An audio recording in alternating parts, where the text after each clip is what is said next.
Good evening. Good evening. You can do a little better than that. Good evening. Good evening. I want to use my 5 minutes tonight to ask for your help because worker justice is indeed urgent. For years, we have worked harder and harder for less and less, and we have watched as the divide between the haves and the have-nots has grown wider and wider. And yet, in this culture of greed, it is still not enough.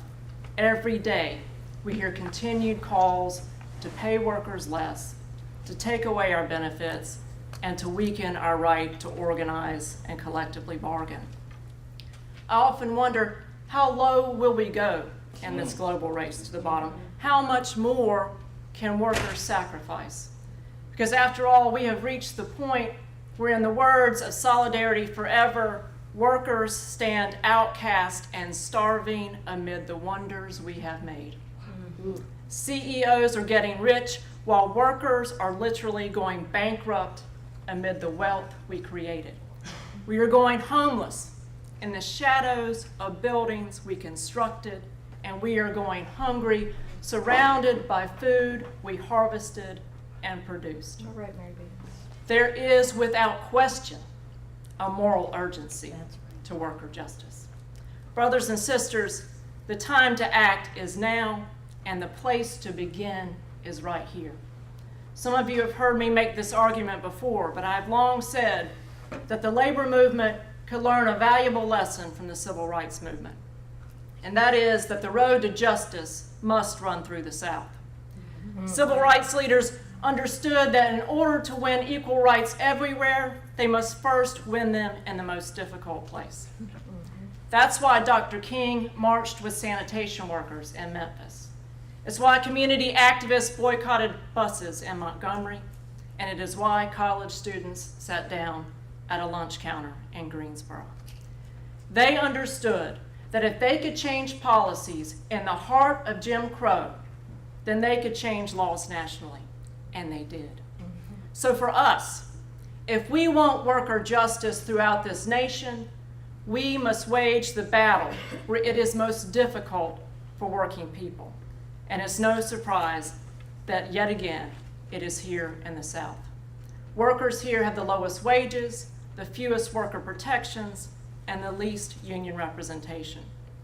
And for decades, our states have been right to work for less and have limited or denied our public employees the right to collectively bargain. The very fact that Wisconsin and Indiana are becoming more like North Carolina and other southern states begs the question, are we going to let the low-wage, anti-worker culture of the South take over the country, or are we going to stop it right here, right now?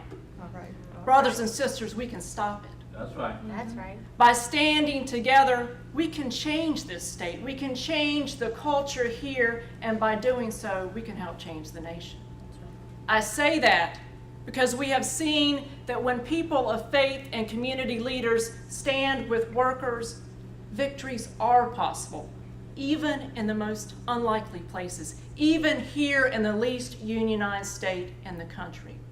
Flock's contract with Mount Olive Pickle that you hear about this evening, and the United Food and Commercial Workers' victory at Smithfield Packing, you'll hear about tomorrow, are clear examples of the power we have when we stand together. So tonight, I ask you to stand with workers, not just on a specific campaign. I ask you to stand with us for as long as it takes to win justice. That's right. All right. Help us build a movement here, a movement for economic justice that joins together workers, people of faith, and civil rights activists, a movement that gives people hope that things can be different, and they can be. Together, we can create an economy that works for everyone, where every job is a good job. Together, we can do that. The power is in our hands. So help us. That's right. Let's build this movement and let's stand together until there is economic justice for all in this state. Thank you. Thank you.